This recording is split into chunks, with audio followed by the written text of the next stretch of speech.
మతం లేదు, భయం అసలే లేదు. ధైర్యం తప్ప ఏమీ తెలియని కళ్ళల్లో మొదటిసారి భయం పొరలు కమ్ముకున్నాయి. ఎవరు చేశారు ఇదంతా?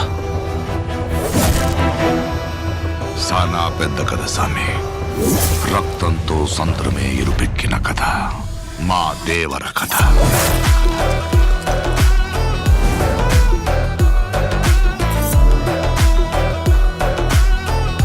మనిషికి బతికేంత ధైర్యం చాలు, చంపేంత ధైర్యం కాదు. కాదు కూడదు అని మీరు మళ్ళీ ఆ ధైర్యాన్ని కూడగలిగితే